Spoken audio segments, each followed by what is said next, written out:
everybody, welcome back to the channel, and I'm so excited because I've just finished an epic road trip along the Mekong, but we're about to begin the next one. But we're going to do it, instead of 7 videos, we're going to do it in one, because I'm here at the two colour river point, I should say, in Ubon Ratchathani.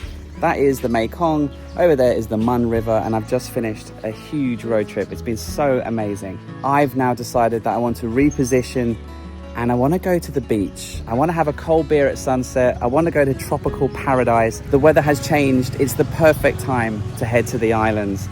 And so we've got 3 stages to get to paradise. The first is going to be the hardest, mentally anyway, and that is to drive through Isan. I've got to make my way through Ubon, Sisaket, Surin and Buriram. 4 huge provinces with, let's face it, not a lot to look at and experience along the way. I will try my very best, but it is going to be a long slog through rice fields, rural farmland, not many mountains, not many views. So that's going to be the toughest part. Then after that, we'll turn left and follow the handle around the border of Cambodia through the provinces of Sakiao, Chanthaburi and Trat, where hopefully we'll see a little bit more, do a little bit more and break up the drive, because it's going to be 702 kilometers from here to a pier where we'll get on a boat and make our way to tropical paradise, beautiful place. And hopefully, if all goes smoothly, we should get there in 2 or 3 days. I don't have the biggest motorcycle. I only have a CT 125, so we'll go slow and we'll just go safely. And yeah, I just thought I would document this reposition from the middle of Isan on a beautiful sunny day all the way through Isan and around to tropical paradise. Come and join me today and yeah, enjoy the ride.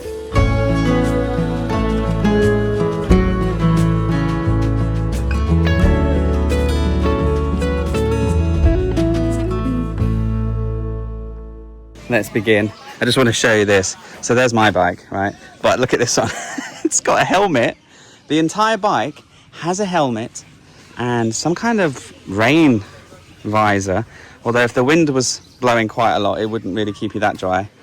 But that's very creative. It'll keep you out of the sun. It'll keep you out of some of the rain.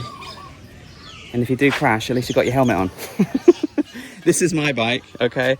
I'm sure you're familiar with it, but if you're not, it's a CT 125, small engine, too heavy. You know, I've got my backpack, I've got my cameras, I've got my drones, I've got all kinds of crap that I shouldn't have, but you know, how else do these videos get made? And so, yeah, we're gonna leave this gorgeous little temple actually and begin. We've got to drive through Ubon and Sisaket before hopefully we'll get some fuel. And I want to revisit somewhere where I had a little bit of a mental breakdown one day. I'll tell you the funny story as we go.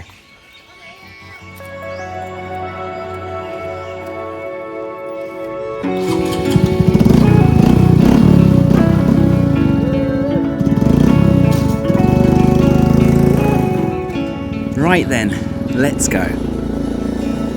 Leaving Ubon and heading all the way to Trat, 700 plus kilometers away, is kind of intimidating when you think of it as one long ride. But by breaking it up into 3 stages, I think it becomes more manageable, mentally anyway. The first few hours are just about getting out of Ubon and across Sisaket, and just as I had thought, the ride was flat, with not a lot going on, not much to look at, just fields and farms as far as the eye can see. Near this random junction in Sisaket province, I wasn't too far away from an important place that I wanted to revisit. And I want to share a story that I mentioned earlier because it was quite interesting last time I was here.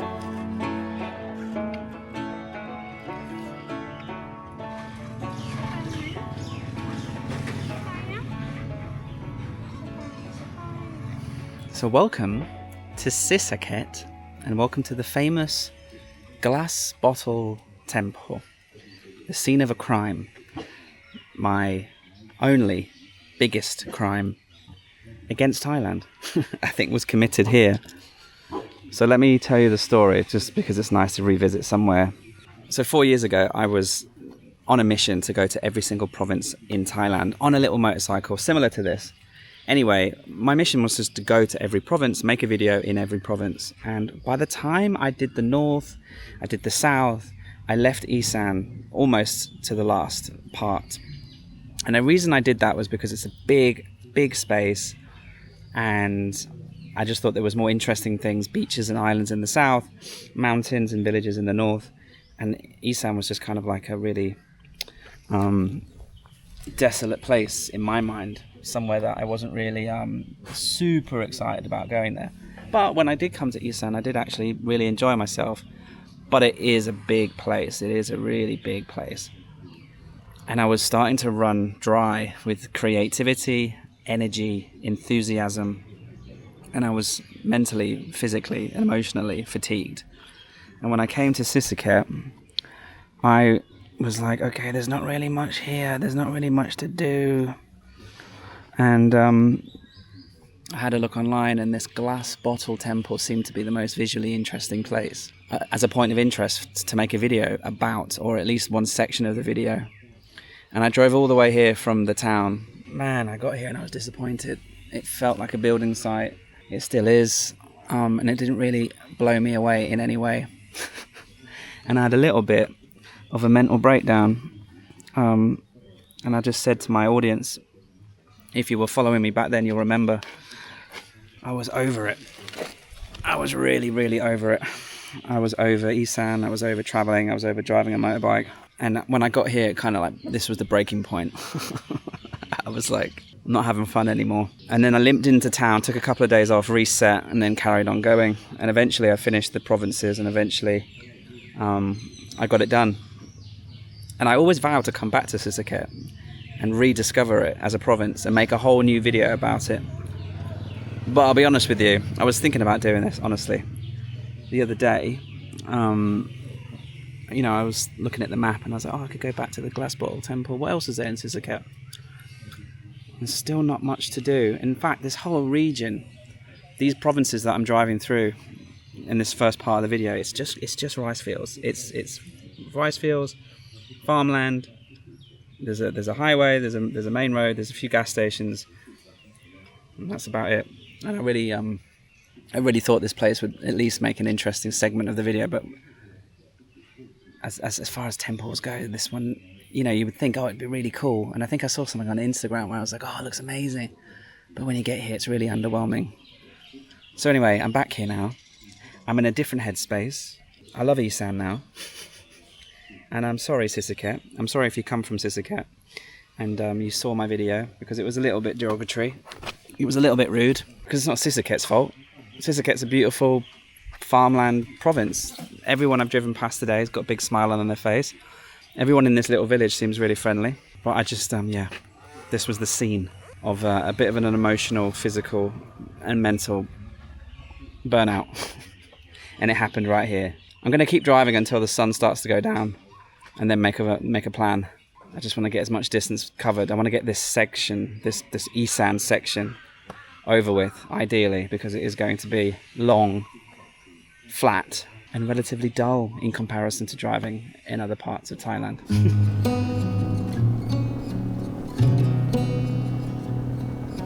Now, I am fully aware that riding a motorcycle, a small one, across Thailand for 2 or 3 days might not sound like everybody's cup of tea. Most travelers like to enjoy booking things ahead of time, right? Whether it's their accommodation, their transport, activities, they want to enjoy a stress-free, enjoyable trip. And that's where the sponsor of today's video, Klook, come to the rescue. Klook is a fantastic travel app that you can download for free on your phone and book things ahead of time so that when you land, most of your trip can be sorted. Just download Klook or visit klook.com and type in where you're going, and you'll find tours, hotels, transport options, SIM cards, and loads more. Klook can really help alleviate any stress about the unknown when it comes to a certain destination, especially Thailand. Download Klook on your phone, it's completely free, and make sure to use code Paddy Doyle at checkout, because on certain specific activities and listings, you can get a cheeky little discount. However you want to have your adventure, Klook has you covered. All right, let's continue on. The next section was just about crossing Surin and Buriram, two large provinces with endless countryside, rice fields and the odd village from time to time. Not too much to report. Probably the highlight was getting to enjoy a nice sunset as the afternoon rolled into the evening. All I needed to do now was find a place to stay before it got dark. Okay, welcome to the middle of nowhere I think we're in Buriram. I'm almost certain of it. I've just punched somewhere in on my Google Maps. Sorry, can I have one room? One. Okay. 400, 500. Haroi, Searoy. 400, 500. Alright, I'll take the fancy room, Haroi back. I park here? Oh, this is convenient, isn't it?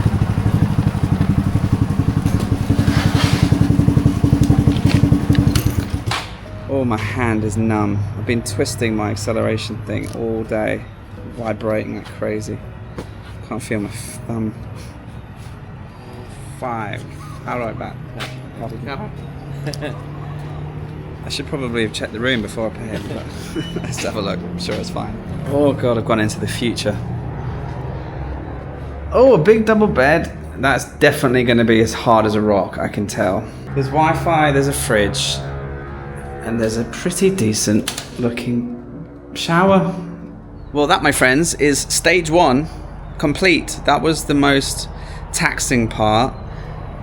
We're just a little bit over halfway. And yeah, that was just a long day of driving non-stop. I only pulled over to refuel 3 times, fill up my water bottle 3 times. I haven't eaten anything. Normally I don't eat when I do these 2-day drives. I like to do a water fast because I'm not really using any energy, so I don't get that hungry. Plus, when you do fast, you kind of go into a strange euphoric mental state. So it really helps me stay positive and active, and it might sound strange, but not having coffee, not having food, and just having water always seems to give me a clear mind and put me in a good mood, which is strange. But if you've never done a water fast, try it. Just do 1 day or 2 days and your gut will thank you and your brain will thank you, but it's pretty torturous at the end of day 2, so I haven't pushed myself past 2 days before. Anyway, I don't know if we'll make it to the boat in time. We might do if there's a late afternoon boat to the island, but chances are we probably have to take another boat the day after. Anyway, that's for another problem for another day.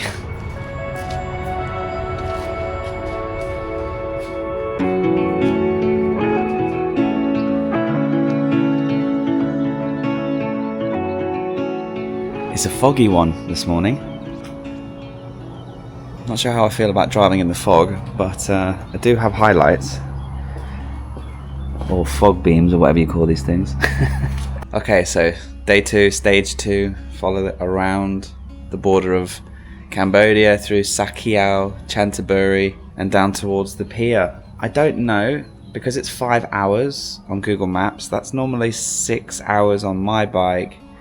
And then with stops and, you know, toilet breaks, things like that, it's normally 7 hours. That's a long day. So I don't know if we're going to make the pier in time for a boat over to the beach. If we do, great. If we don't, we'll just find another place like this. 2 stages to go. Full day of driving, and then a boat, and then try to find somewhere to stay.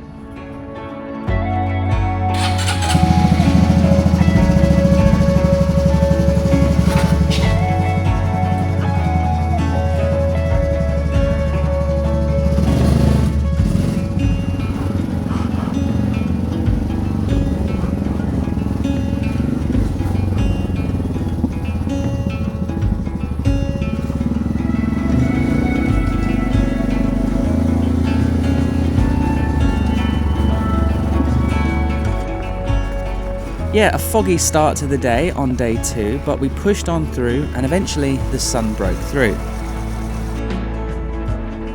It was another long ride, but eventually something interesting appeared on the horizon for the first time in 2 days.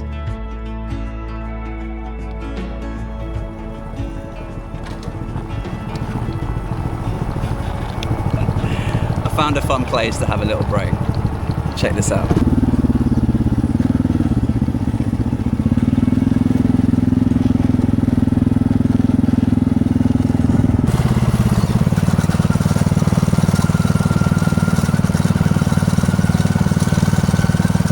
So this is a temple complex in this limestone cliff behind me. It's all flat around here, and then there's this big limestone cliff, and I think it attracts these monkeys.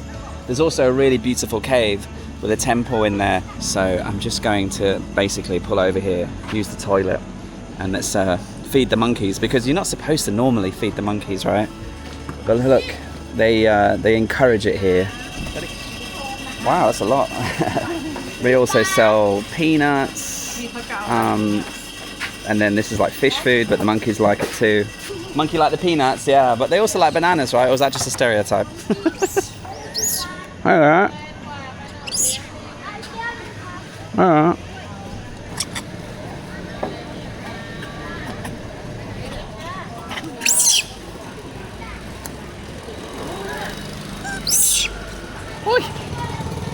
You want to take one? Yeah. Help me feed the monkeys.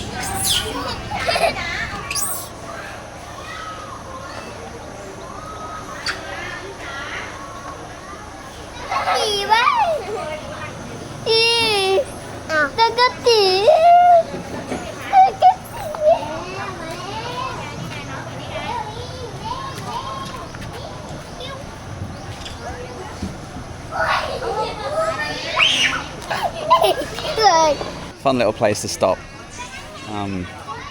These monkeys are relatively friendly, actually. There you go, mate. He's even got a tattoo. I don't know if you can see that. Hopefully I can zoom in for you. On his arm. Some kind of marking. Up there you can see the staircase, and there's a nice little viewpoint up there. He's not quite sure, he thinks it's a trap. Just take it, mate, relax. There you go. Yeah, you can have it. Go on then. You can. Okay now. Bit of a random place to stop, but just somewhere fun I wanted to revisit and show you. In the middle of nowhere, flatlands, random mountain, loads of monkeys, and a cool little cave temple. Anyway, shall we crack on? We're not quite at paradise yet.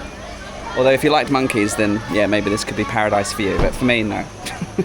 Not the biggest fan of our four-handed friends.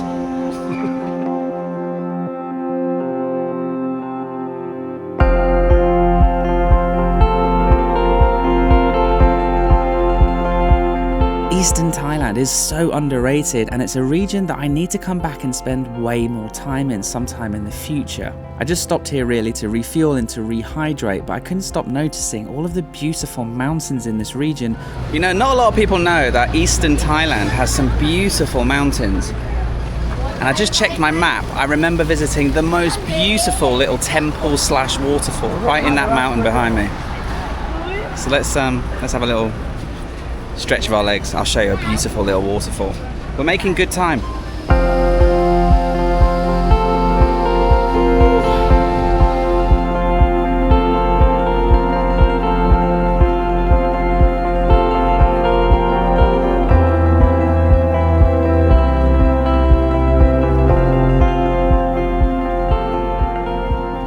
So there's two reasons why I've stopped here. The first is I need a break. My arse, my legs, my ears, my wrist. It hurts. It's been 5-6 hours already today, so I need a little bit of a break. I want to stretch my legs, and this is the perfect place. If you're ever going to Koh Chang, Koh Kood, all right, and you're driving, stop here. I'll leave the link in the description. Good job, Zelda, man. You're doing such a good job, darling. Well done. Absolute legend. Not far to go, and then you can take a rest for a couple of weeks, because I can't take that to the island. I remember seeing this guy drive past me earlier. Paddy cap. Okay, so it's still 200 baht for a foreigner, or 100 if you're a kid. Couple cap. Oh, 10 baht. Yeah, let's do it.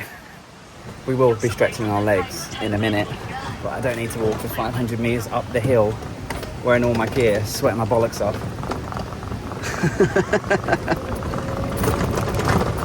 And just like that, we're transported into the rainforest. It really is a beautiful, untouched province, this one. We're still in Canterbury.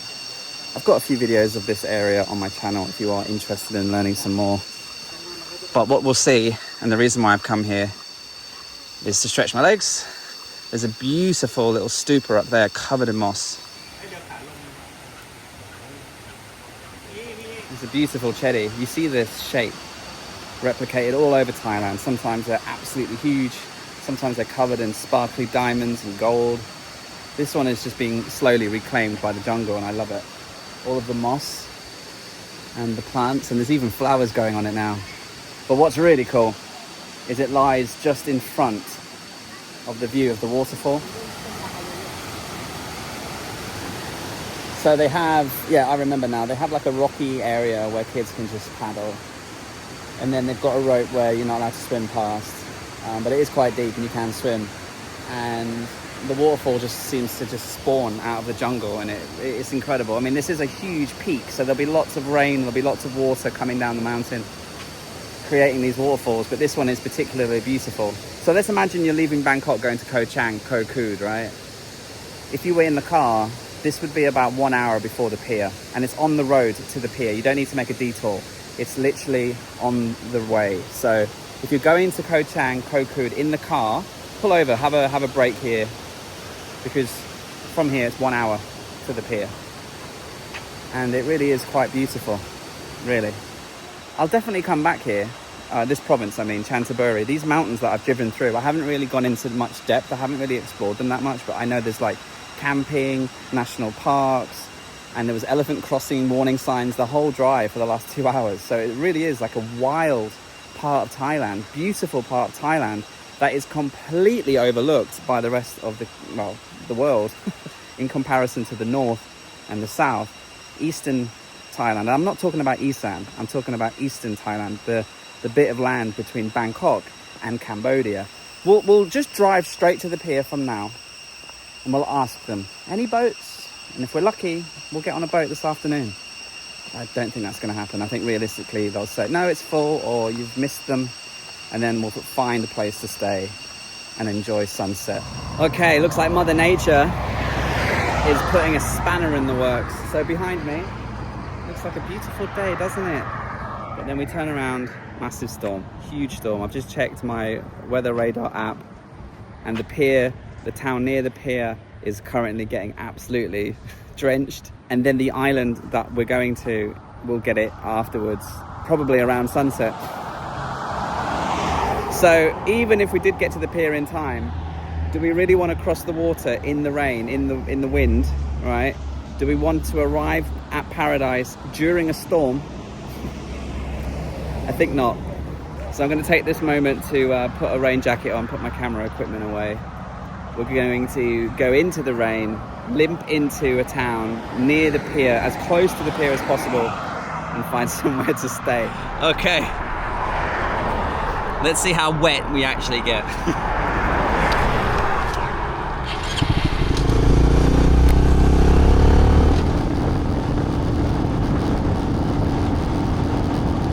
I didn't think this was going to happen because look, there's nobody here, but there is a ferry at 4 p.m. and with the weather was like so forecasted to be terrible. And then it just completely stopped raining. My jacket was flapping in the wind because I was going 70 kilometers an hour, trying to get down here in time to maybe get a ticket. Anyway, let me go give her the money because literally the boat's about to leave and I need to get unpacked and take everything with me. Thank you so much, Zelda, for driving us not only along the Mekong, but all the way from Ubon Ratchathani to the pier here, basically, anyway. I'll see you in a week, all right? I think, anyway. I haven't booked anywhere. She wants to know where I'm staying because the ferry is 600 baht, but it includes a taxi to your hotel, but I haven't booked anything. I had no idea. Honestly, I've changed my mind so many times today. Oh, I'll just stay on the mainland. No, I'll get the ferry. Oh, maybe I'll go to Koh Mak, or maybe I'll go to Koh Kood, or maybe I'll take Zelda on the car ferry to Koh Chang. They're all in this area.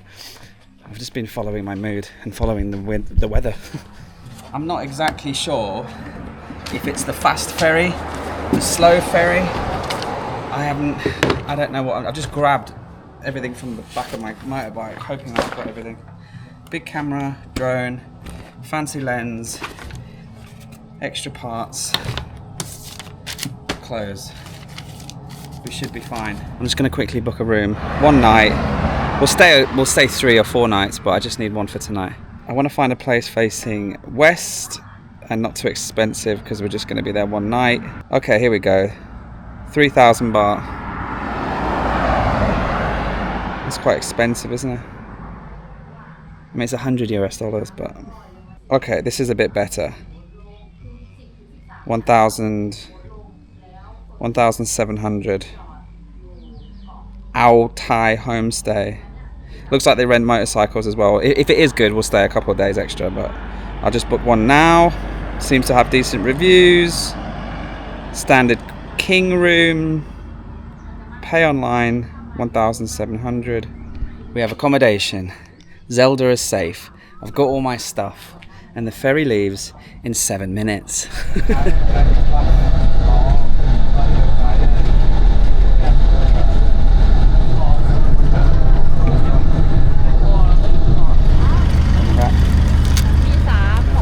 All aboard.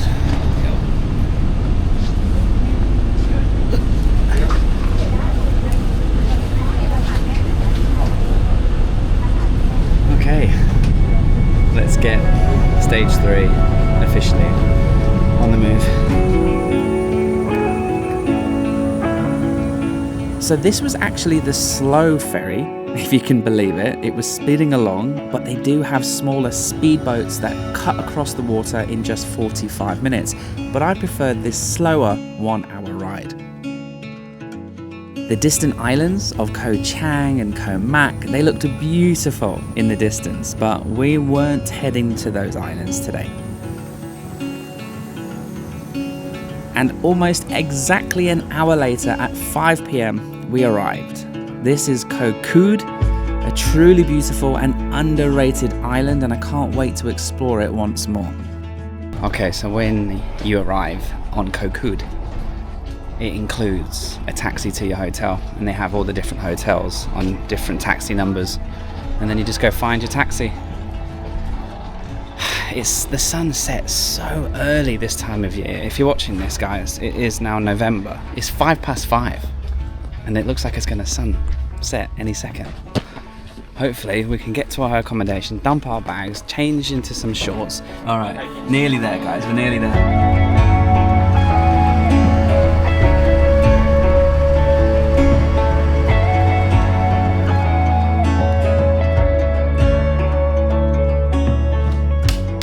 Okay, the gentleman at this place called Ao Thai. This is my room, isn't it lovely? Got a garden view, but it's 800 meters from the beach. And I told him I would really like to watch the sunset, and it's happening right now. So, there's my room, isn't it lovely? Here's the pet turtle. You right, mate? How you doing? And he's got quite a few turtles.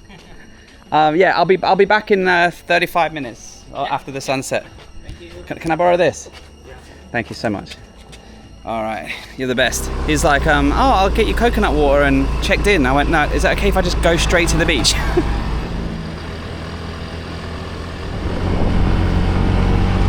I haven't been to this beach before. There's a beautiful temple right next to it. As you can tell, this island, Koh Kood, it's way more of a vibe. It's way more rustic and local than Koh Chang, and obviously way off the beaten path in comparison to Koh Samui, Phuket.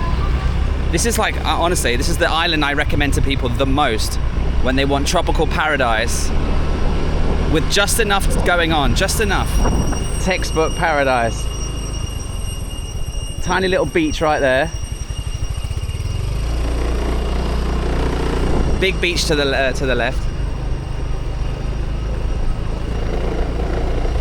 This pier is perfect. I think we caught the sunset by like 10 minutes.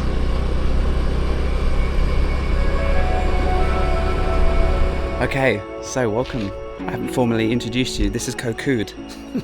So Koh Kood is a huge island, and it's just jungle and tropical paradise, and it's got one road, it's got 3 little villages, and it's got a handful of resorts, and it's really off the beaten path, and it is textbook paradise. Okay, it's one of the few remaining islands that is this big, this beautiful, and so underdeveloped and so under the radar.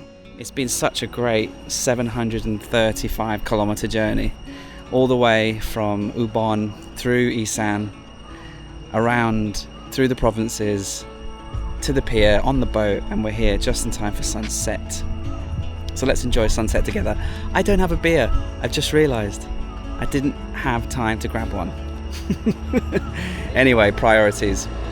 Thanks for watching, and if you'd like to watch our adventures on this island in Koh Kood, then you can watch it right now. Click here. That'll take you to a video of our experience on Koh Kood.